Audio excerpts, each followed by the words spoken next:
Welcome to the Deep Dive, where we plunge into the heart of a topic, taking a stack of sources, articles, research, and our own notes to extract the most important nuggets of knowledge and insight for you. We try and cut through the noise for you. Exactly. And today, we're diving into something truly fundamental to our existence, yet constantly shifting beneath our feet. Did you know our very own Earth is spinning so fast it might be breaking records? Yeah, and forcing us to rethink our precise concept of time, which is kind of mind-bending when you stop and think about it.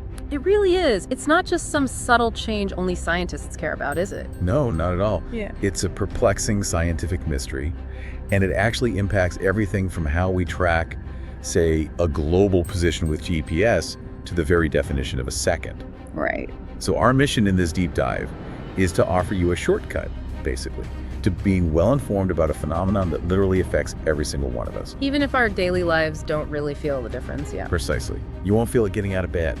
So we're going on this fascinating journey, exploring the recent mysterious acceleration of Earth's rotation. We'll delve deep into its potential causes, tracing back through billions of years of history. Which is a really interesting story in itself. Absolutely. And then unpack the surprisingly intricate implications for our modern interconnected world. You mentioned GPS, but also atomic clocks that govern global time. Yeah, all that critical infrastructure. And to guide us today, we've pulled insights from a really rich collection of sources. We've got stuff from TimeNate.com, Live Science, Daily Mail Online, BBC Science Focus magazine, and The Guardian. So a good mix of perspectives offering different angles on this trending scientific puzzle. Definitely. So let's begin our deep dive into the shifting rhythm of our planet. Where do we start? Maybe just defining what a day actually is? Yeah, that's the perfect place to start. To understand this whole phenomenon, we first need a baseline. What do we truly mean when we talk about a day on Earth? Like 24 hours, right? Well, that's the common understanding, yeah. Yeah. At its most fundamental, a day is defined by the time it takes for our planet to complete one full rotation on its axis. Okay. And while we usually round this 24 hours for convenience, in scientific terms, that's approximately 86,400 seconds. Approximately. That's the key word, isn't it? It is. It might seem straightforward, but the devil, as they say, is in the milliseconds, those tiny variations. Right, those tiny, almost imperceptible variations from that neat 24 hours, or 86,400 seconds. And those become incredibly significant in geophysics. Exactly. Scientists use a very specific term for measuring these minute fluctuations, don't they? Length of day, LOD. That's the one. Length of day, or LOD. And it isn't just, academic jargon, it's a precise metric. It tells us exactly how slow or how fast Earth is spinning relative to that standard 86,400 second baseline. Okay, so how does that work? Positive versus negative? Precisely. When the length of day, the LOD, is a positive number, it indicates that Earth is spinning marginally slower than expected. It's taking a fraction longer than 24 hours to complete its rotation. Okay, makes sense. Conversely, and this is the crucial part for our discussion today, when the LOD becomes a negative number. That means it's faster. Exactly. It signifies that Earth is spinning more quickly, completing its rotation in less than 24 hours. And we're talking tiny amounts here. Incredibly small amounts. We're talking about milliseconds, thousandths of a second, but their cumulative impact and the underlying reasons why this is happening, that's what's capturing the attention of scientists globally right now. So how small are we truly talking? I mean, it's one thing to say milliseconds, but how on earth do scientists track these incredibly tiny fluctuations with such precision? It's definitely not a sundial, right? No, far from it. It's not even your fancy wristwatch.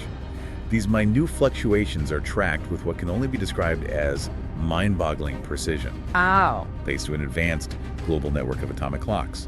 Okay, atomic clocks. I've heard of those, but what makes them so special? Well, these are not your everyday timepieces.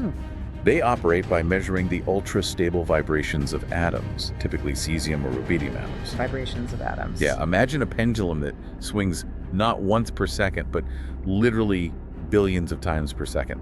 That's the kind of atomic level precision we're talking about. It's incredibly stable. Billions of times a second. Okay, so how precise can they actually get? Are we talking about fractions of a second that humans could never even perceive? Absolutely. We're way beyond human perception here. These atomic clocks can measure time down to milliseconds, which is 1,000th of a second. Okay. And even nanosecond. Nanoseconds. How small is that? A billionth of a second. Yeah. To try and grasp that scale, think about this. A nanosecond is to 1 second What 1 second is to roughly 31.7 years. Wow. Okay, that is astonishingly accurate. It really is. Wait. And what's even more crucial is that these clocks aren't just sitting in labs in isolation, they are synchronized globally. Ah, so they all work together. Precisely. They're synchronized to Coordinated Universal Time, or UTC. You've probably seen UTC mentioned. Yeah, often with time zones. Right. It's the internationally recognized standard for precise timekeeping, acting as the world's common denominator for time. This vast, interconnected network of atomic clocks allows scientists to detect these minuscule changes in Earth's rotation from various points across the globe. So everyone is literally on the same second down to the nanosecond. Pretty much, yeah. This global synchronization is what makes the detection of these millisecond changes possible. It transforms them from just theoretical ideas into measurable realities that we can actually track and analyze. That puts the precision into perspective, doesn't it? Mind-boggling. But let's take an even bigger step back in time now, because what's happening now with Earth's spin, this speed up, it isn't just something that popped up out of nowhere in 2020, is it? There's a much, much longer story. Oh, absolutely. A vastly longer story. Our sources tell us there's a context that spans billions of years. So, can you paint a picture of the ancient history of Earth's spin? What was it like way back when? Certainly.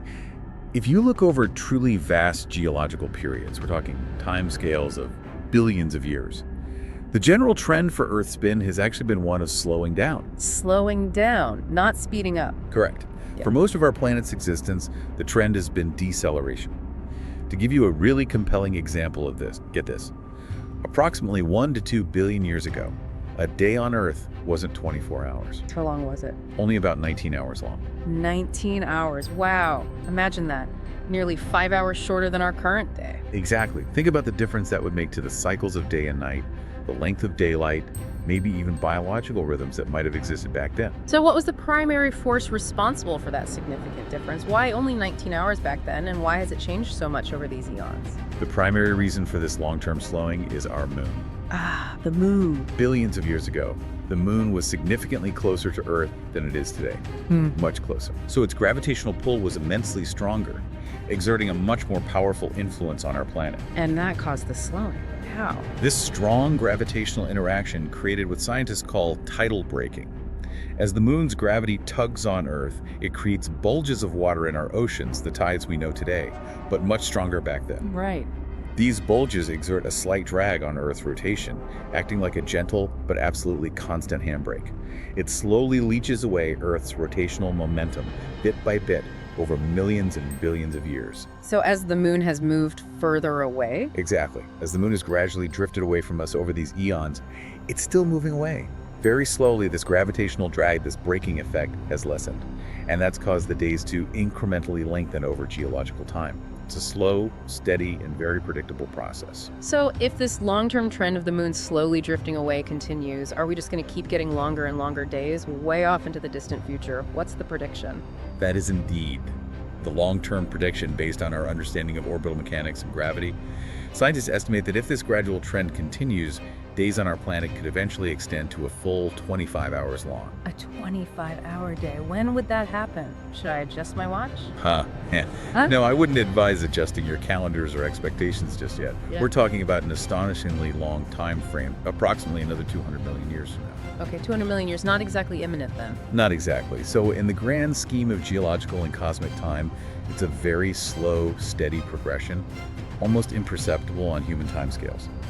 But it's really important context because it highlights the moon's consistent role as a slowing agent over the vast majority of Earth's history. Okay, so that's the backdrop.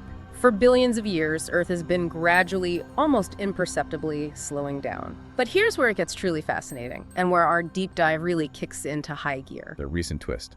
Exactly.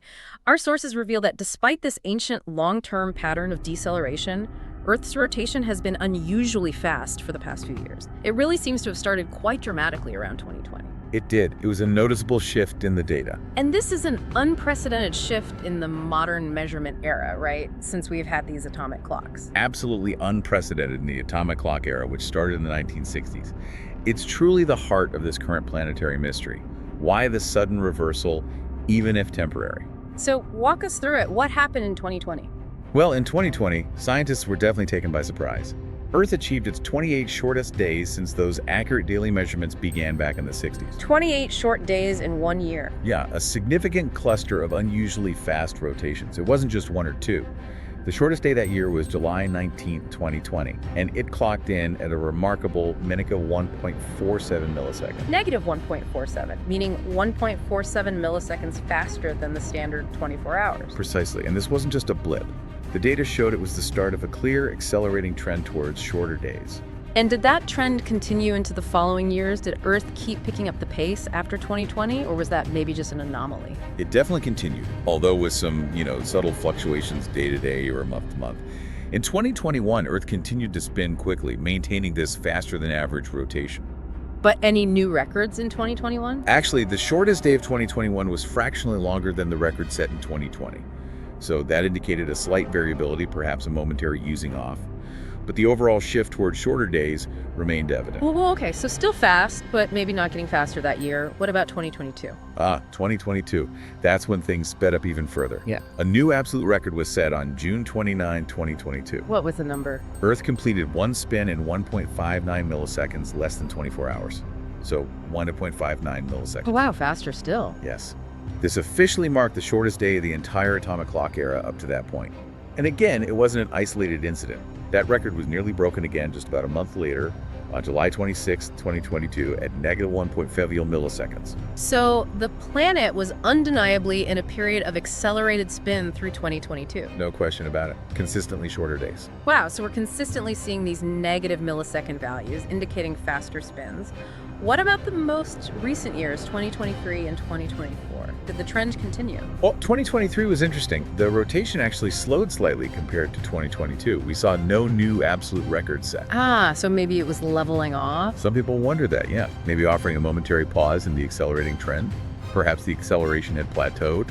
But then came 2024, and the speed picked up once more, with renewed vigor, it seemed. Really?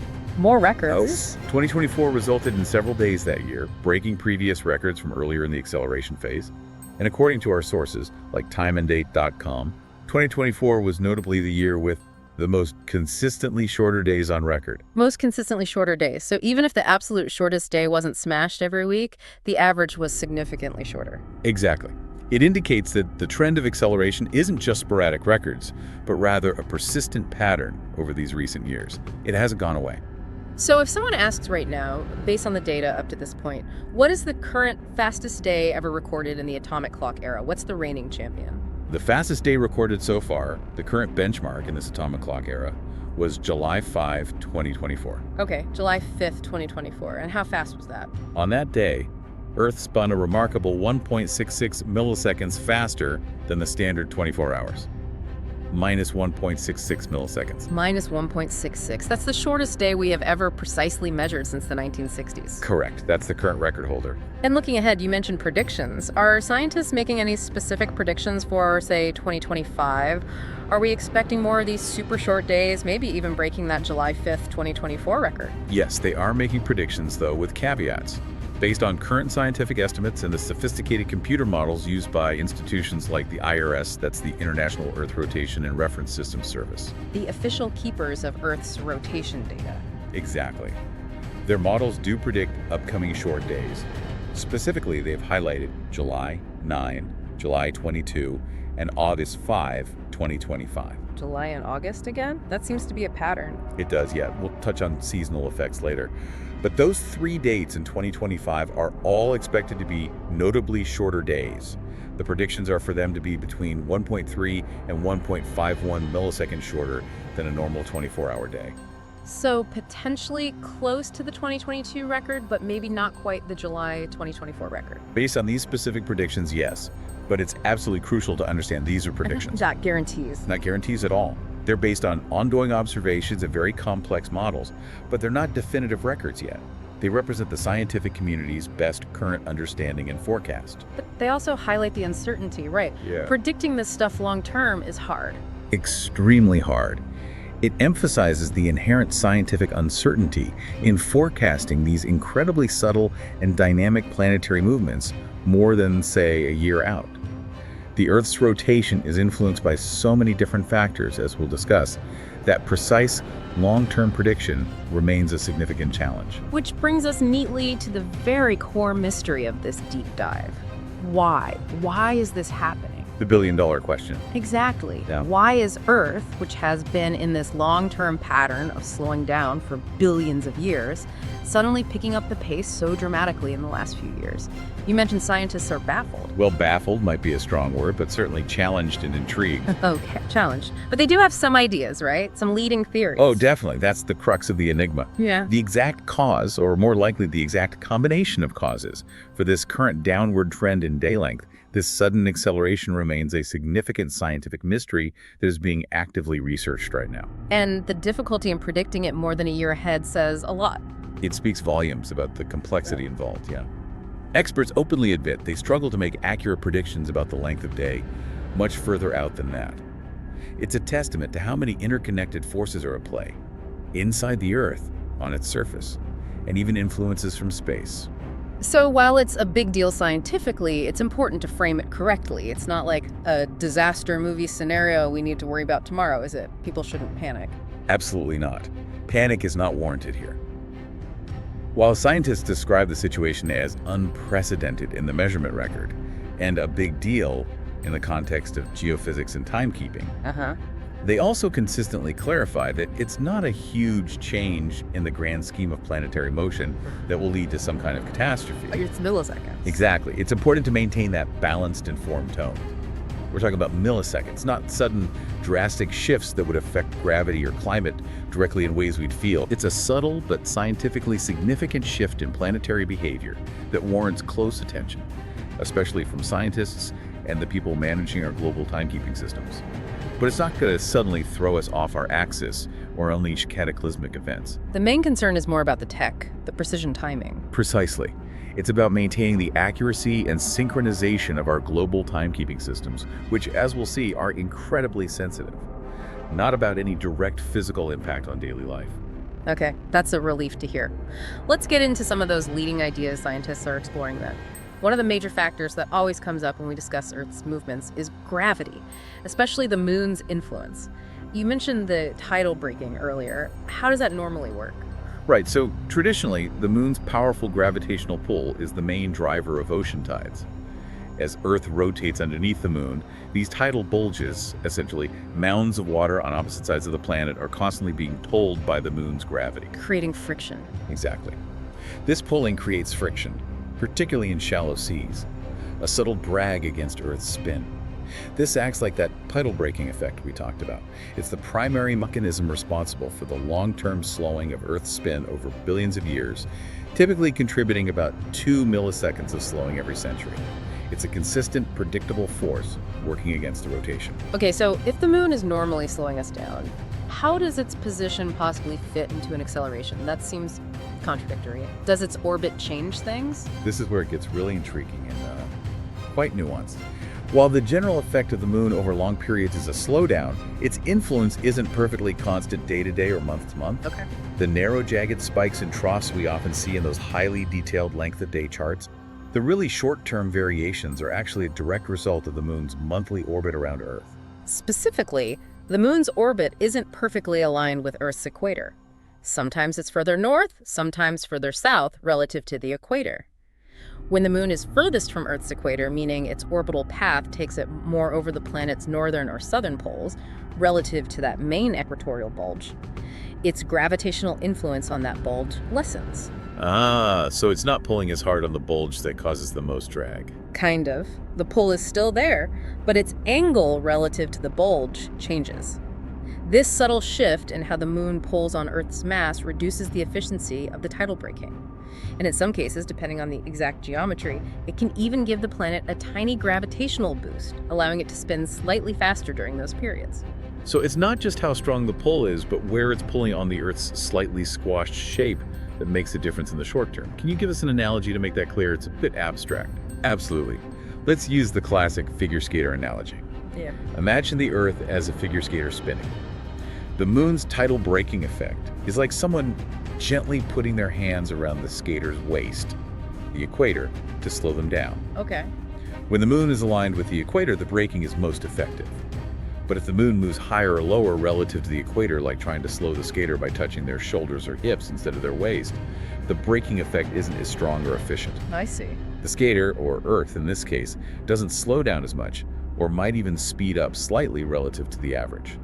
So when the moon is closer to the poles in its orbit, its gravitational influence on Earth's equatorial bulge is less pronounced in terms of braking, reducing the tidal drag and allowing Earth's spin to subtly speed up. And that's a factor in those predictions for July and August 2025. Yes, according to the experts analyzing the data, this specific orbital mechanic, the moon being further from the equator, is a key factor in why those predicted short days of July 9, July 22, and August 5, 2025 are expected.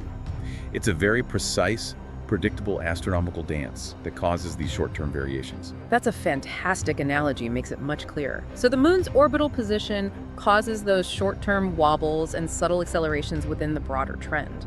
But what about other, maybe smoother patterns? Do we see seasonal trends in Earth's spin that might contribute? We certainly do.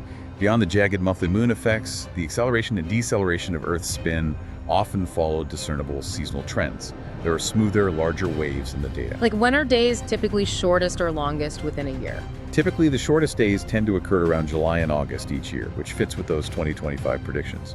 And that's usually followed by a period of deceleration, meaning slightly longer days. That spans roughly from November to March. What causes those seasonal shifts? These smoother waves are primarily related to movements in Earth's atmosphere and, to some extent, the oceans.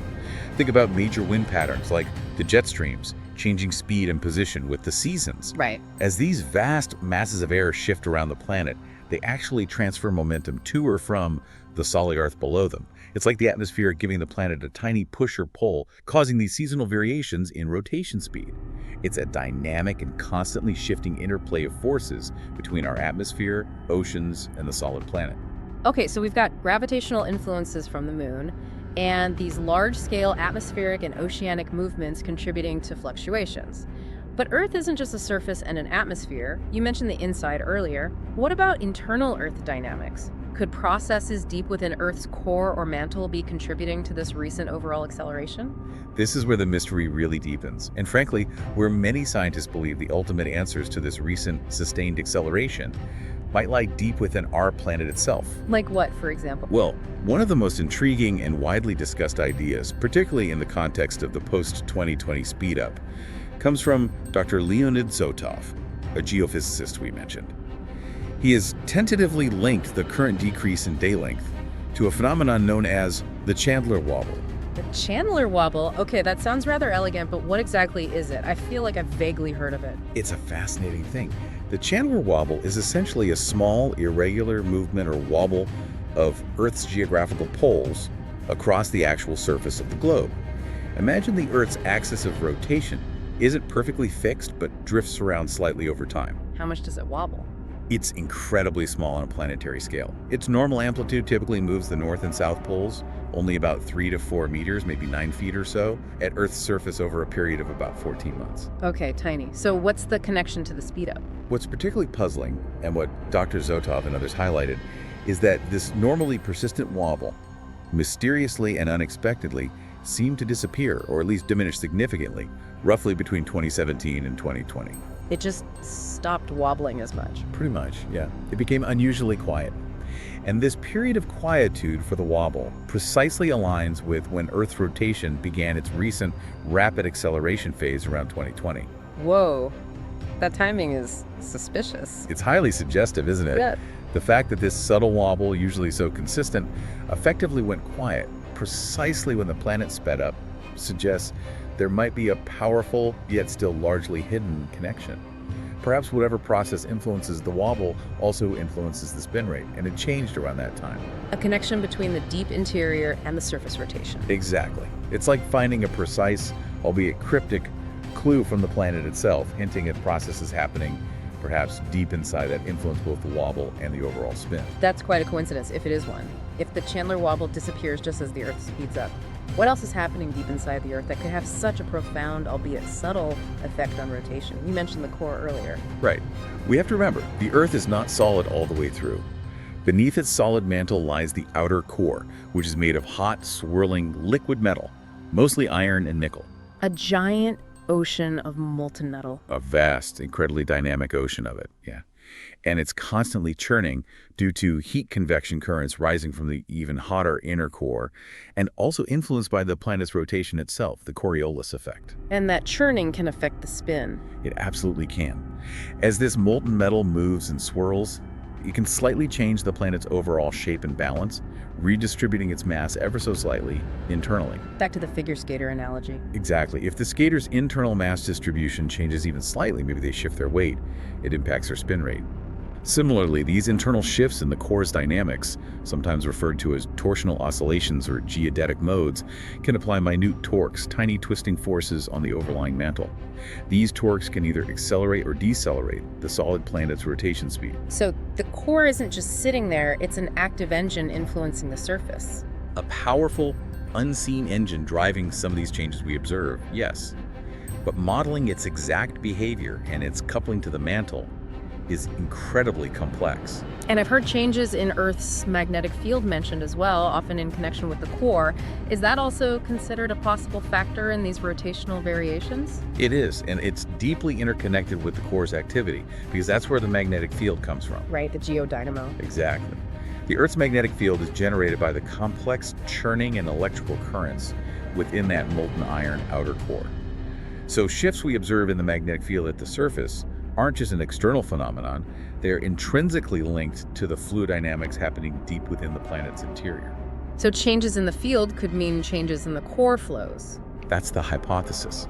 Scientists theorize that subtle changes in these internal currents, maybe like miniature whirlpools or different flow patterns forming or dissolving within the molten core, could redistribute mass and angular momentum.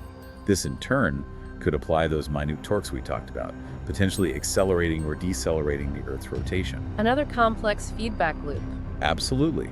It's incredibly challenging to model accurately, but it offers another fascinating piece to this planetary puzzle, illustrating just how dynamic our planet is, right down to its very center. Wow. Okay, so we've talked about the moon's gravity, the Chandler wobble mystery, the churning core, the magnetic field. What about other factors closer to the surface? External factors, atmospheric things, oceans, maybe even climate change? They must play a role too, right? They absolutely do. We shouldn't discount the surface and atmospheric effects. We touched on the moon's role in creating tides and their long-term braking effect, but just the sheer dynamic movement of vast ocean currents themselves also contributes to the minute fluctuations in Earth's rotation day to day. How so? Just moving water around. Pretty much. It's a constantly shifting mass of water on the planet's surface, and that impacts its rotational inertia. As warm and cold currents like the Gulf Stream move, as storm surges build up water in one area and lower it in another, this constant redistribution of mass can cause tiny but measurable changes in the planet's spin rate. Okay. And given all the discussion about our planet lately, the big question naturally arises, what about climate change? How might that play into Earth's spin, if at all? It seems kind of counterintuitive, maybe, that melting ice would affect spin speed. It's a really complex relationship, and as you noted, sometimes counterintuitive. The impact of climate change on Earth's rotation isn't always straightforward or in the direction you might first guess. Okay. For instance, NASA scientists did calculations looking at the period between 2000 and 2018. They found that the movement of ice and groundwater, specifically meltwater from glaciers and ice sheets flowing into the oceans, and also changes in underground water storage due to changing rainfall patterns, which is clearly linked to climate change, actually increased the length of our days during that period. Increased, so it slowed the Earth down. Yes, by an average of about 1.33 milliseconds per century during those years. So in this specific context, the redistribution of mass due to these aspects of climate change acted as a slowing force, not a speeding up one. Why would melting ice slow us down? Think about the figure skater again. When ice melts from glaciers, especially near the poles like Greenland or Antarctica, that water flows into the oceans and generally spreads out, moving mass slightly further away from the Earth's axis of rotation towards the equator. Like the skater extending their arms. Exactly. If mass moves further from the axis of rotation, the rotational inertia increases, and to conserve angular momentum, the spin rate has to decrease. The day gets slightly longer. Okay, so that specific climate change effect works against the current speed-up trend. It highlights how complicated this is. It really does. It shows the incredibly intricate and sometimes opposing interplay of various factors affecting Earth's rotation. Climate change isn't a simple speed up or slow down factor across the board. It depends precisely on how and where the mass is redistributed. What about other climate or weather-related things, like big storms or El Nino? Those can definitely have an impact too. Major weather patterns, like an exceptionally strong El Nino event, cause massive shifts in ocean temperatures and atmospheric pressure over huge areas. This leads to vast amounts of air and water mass being redistributed globally. And that can nudge the spin. Experts have suggested that such powerful events may literally be throwing the planet out of balance by a tiny degree, as one source put it. These shifts in mass distribution can definitely influence the spin rate, contributing to the shorter-term variability we see. It's a constant, subtle dance of mass redistribution on the surface and in the atmosphere. That makes a lot of sense. And I remember hearing that ice skater analogy applied even to things like leaves on trees or snowfall seasonally. Can you elaborate on that? How does that work? Yeah, that's a great way to visualize the seasonal mass distribution effect, often explained by geophysicists like Richard Holm. He points out a simple geographical fact. There is significantly more landmass in the northern hemisphere than in the southern hemisphere. Okay. Right, now think about the northern hemisphere's summer. What happens? Trees get their leaves, growing billions of tons of biomass. Snow and ice melt from land masses, maybe ending up in reservoirs or flowing into the sea. Rainfall patterns shift. So mass is moving around. A considerable amount of mass is moved, essentially from the ground level or oceans to above the ground, like leaves, or redistributed as liquid water. Much of this movement happens further away from Earth's central spin axis compared to where it was in winter. Ah, so again, like our skater extending their arms out during the summer in the northern hemisphere. Precisely.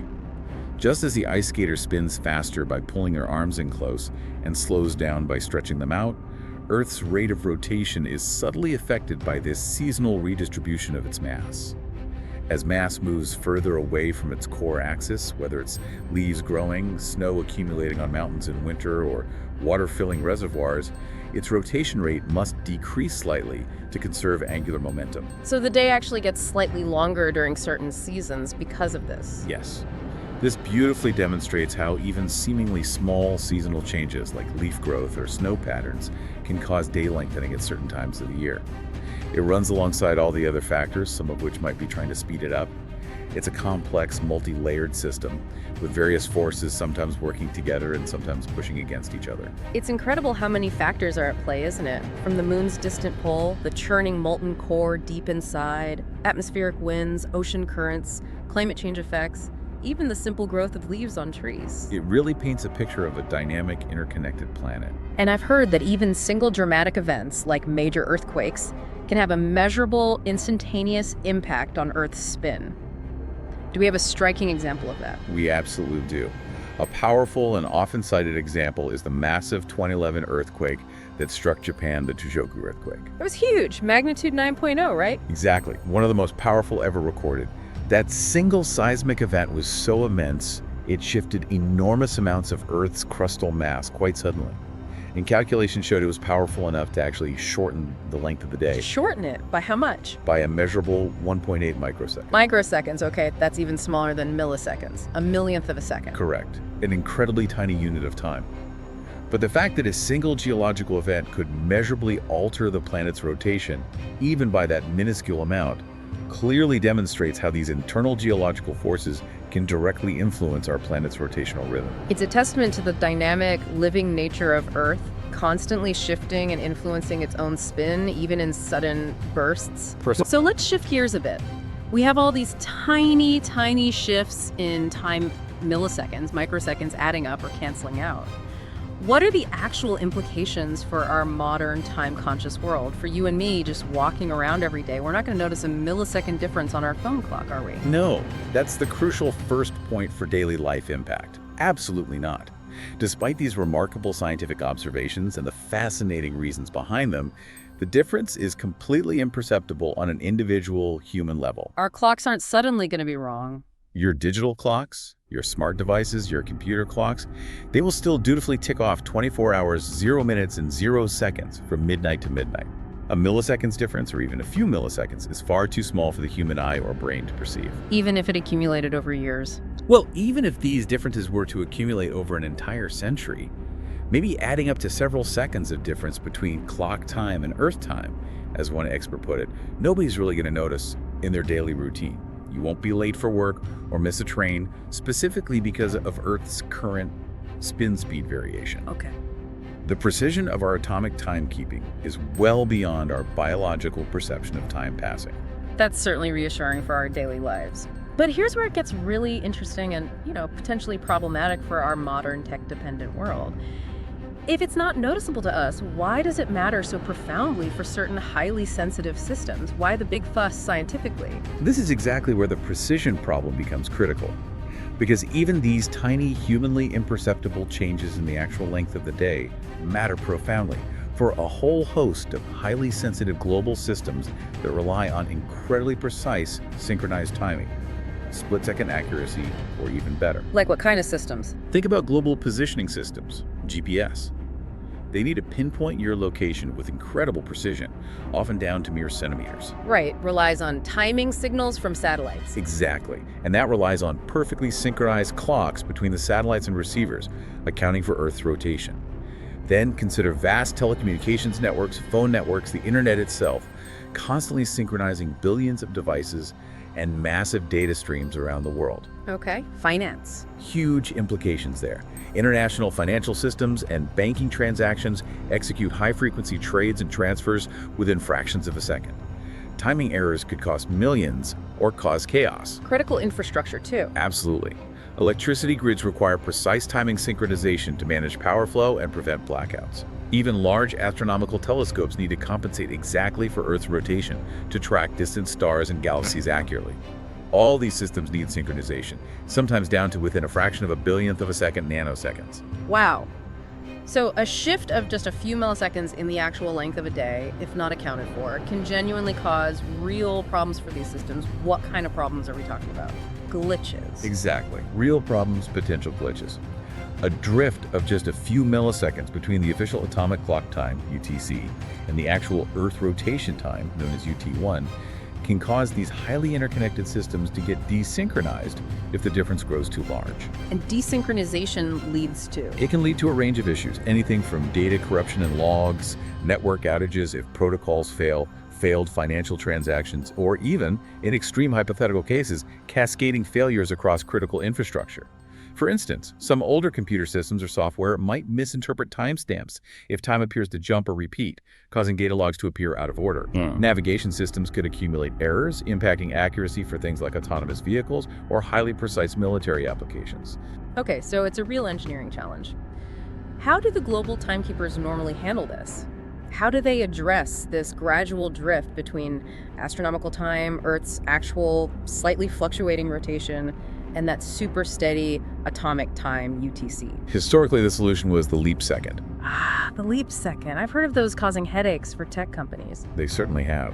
Leap seconds were basically introduced as a mechanism to minimize this growing gap between the two different definitions of a second, the one based on Earth's wobbly rotation, UT1, and the one based on those incredibly stable atomic clocks, UTC. How did it work? When the drift, between UT1 and UTC approached a certain threshold, usually 0.9 seconds, an extra second was officially added to UTC. This was done to keep our civil clock time, UTC, reasonably well aligned with the mean solar time based on Earth's rotation. Essentially, it's a manual adjustment, a patch, to account for the Earth's generally slowing spin. So we literally added a second to the clock. Yes. Usually at midnight UTC on either June 30th or December 31st, the clock would read 23.59.59, then 23.59.60, and then 0.00.00. An extra second. When was the first time they ever had to do this, and when was the most recent? And was it always adding? Good questions. The very first leap second was added way back on June 30th, 1972. That was decided by the IARNS, the International Earth Rotation and Reference System Service, the body responsible for monitoring Earth's rotation and making these calls. Okay. Since then, there have been a total of 27 positive leap seconds added over the years. Always positive. Always adding a second. Yes, historically, always positive. The most recent one occurred on December 31st, 2016.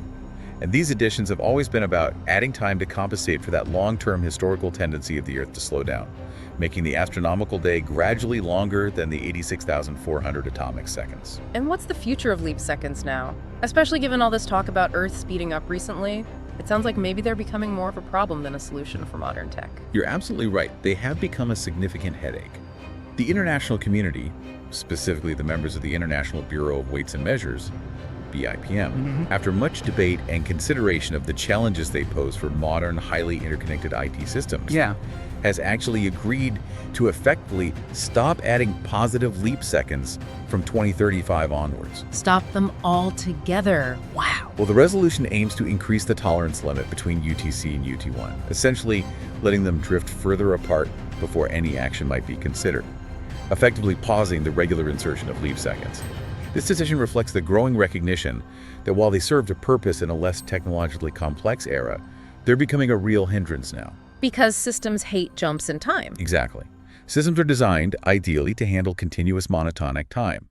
Sudden, unpredictable jumps or pauses, like adding a second, can crash software, corrupt data, and cause synchronization nightmares across global networks. Tech companies like Google and Meta have had to develop complex smearing techniques to handle leap seconds gradually over a day to avoid issues. Okay, this raises an incredibly important and frankly unprecedented question that directly ties into our deep dive today. What if Earth keeps speeding up? We've only ever added leap seconds to account for slowing. What would happen if the Earth spins so fast that we actually needed to subtract a second to keep UTC and UT1 aligned? This is the critical dilemma facing global timekeepers right now, and it's a concept, a scenario that has never ever been put into practice. It's completely new territory. A negative leap second. Precisely. If Earth's current fast rotation continues and the UT1 time gets significantly ahead of UTC time, it could indeed lead to the need to introduce the first ever negative leap second. What would that look like on the clock? It would literally mean our official clocks would skip 1 second entirely. Yeah. Imagine your digital clock going from, say, 23.59.58 directly to 00000000 the next day, completely skipping the timestamp 23.59.59. It just vanishes. It vanishes from the official timescale. It's a conceptual leap that presents profound practical challenges for technology. That has never happened before. You said it hasn't been tested in practice. How would that work? And what would be the biggest challenge for our global infrastructure? Why is it scarier than adding a second? You're right, never happened, never globally tested. That's the monumental challenge. IT systems, for the most part, have grudgingly adapted to cope with the occasional addition of a second. Many implement this, as I mentioned, by repeating the last second of a minute.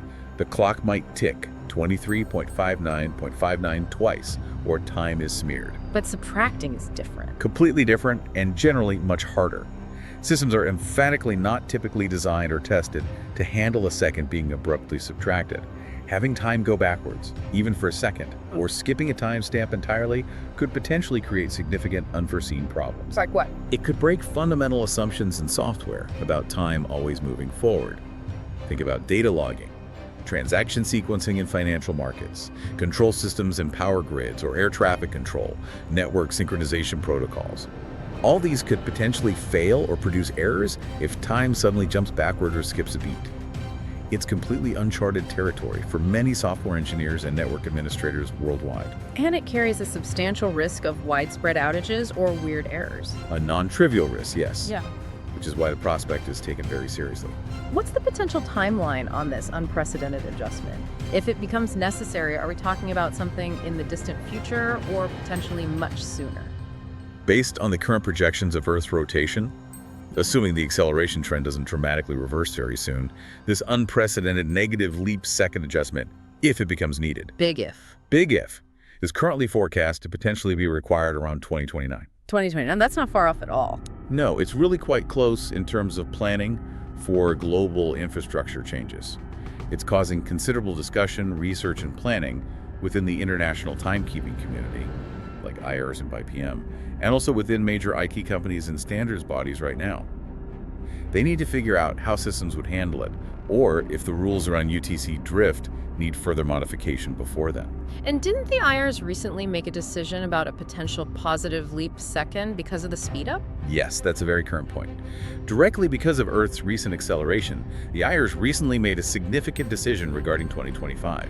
They actually announced they would skip adding a positive leap second that might otherwise have been considered for introduction at the end of 2025 based on older trends. So the Earth speeding up naturally bought us some time, essentially. Exactly. They essentially determined that Earth's natural acceleration meant there was no longer a need to add that second to slow down UTC relative to UT1. The planet's faster spin is, for now, helping to close the gap that leap seconds were designed to manage, delaying the need for intervention, whether positive or negative. So, given all this scientific uncertainty, these dynamic shifts, the potential for a negative leap second maybe around 2029, where do we stand on the future outlook? Is this acceleration trend expected to continue indefinitely, or is it more likely just a temporary blip in Earth's long history? That really is the million-dollar question, isn't it? And the honest answer is there remains significant scientific uncertainty. Nobody knows for absolute sure whether the length of day will continue to decrease, pushing us further towards that negative leap second threshold, or if maybe the minimum has already been reached or is close, and we'll start to see a reversal back towards slightly longer days soon. The models just aren't certain that far out. Precisely. The complex interplay of all those internal and external forces we discussed, the core, the mantle, the moon, the atmosphere, oceans, climate, makes precise long-term forecasting incredibly difficult. It's an active area of research trying to improve these models. Do any of the experts or the models offer a best guess about what might happen in the next few years? Any probabilities?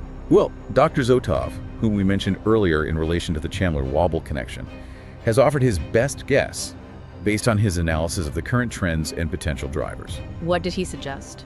He cautiously suggested, based on the data up to early 2024 or so, that there's perhaps about a 70% chance that we are currently at, or very near, the minimum point of this speed-up phase. So a 70% chance the worst of the speeding up is over, and we might not need that negative leap second.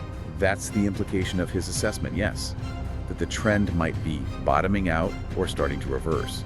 However, it's absolutely vital to remember that this is just one expert's informed, probabilistic guess based on current data and models. It's not a definitive forecast of what our planet will actually do next year or the year after. The Earth is a complex system full of surprises. Absolutely.